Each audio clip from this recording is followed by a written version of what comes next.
Handakta Nauna Ministry of Labour and Employment Government of India के Deputy Director under Directorate General of Employment ओइना खलखराबा Thoubal district के मनुंगशन लैबा खांगाबो खुलाकपम लैकाइदगी निंगथौजम अजित सिंहा अमदी Manipur women senior assistant coach ओइना खलखराबा एलांगबम राशि कुमार बु तरामनोपगी थौरम अमा पांगथोक्रै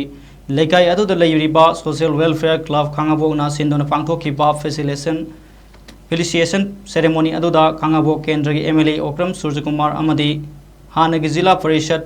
कुंद्राकपम राजमोहन अथोब मिथुंगनेन ओइदुना पांगथोकी थोरम अदुगी अथोब मिथुंगनेन की वारोल पीरदुना MLA ना हाइखिबदा लैकाइ अमदा मसक नाइबा मियोय कया थोलकपा हाइबसी मसागी हुनजमन्नी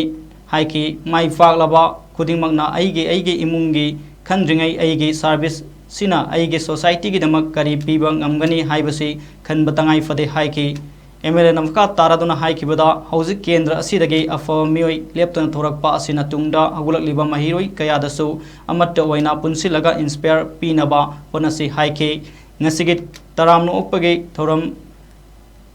अदुदा निंगथौजम अजित सिंहा अमदी एलांगबम राशि कुमार लोइनना लैकाइ असिदगी माइ फागलबा मियोय तरुक पुन्ना थागतबा फोंदोकी theorem अदुदा Khangabok part 1 part 3 GP की चेयरपर्सन थौसम सुभाष अमदी मोइरांगथेम महेश सिंसु सरुक याखे मणिपुर की सोसाइटी दा खुंगंग दा ngasai thambiramiduна ai si leiragadi public ta praja da contribute tawna ba hona kane haidana sigumaina chauna contribution torkana chakhot palamda mama oirak ba haise sumaina oirak kadoribni aduna mayam punna hona minaraga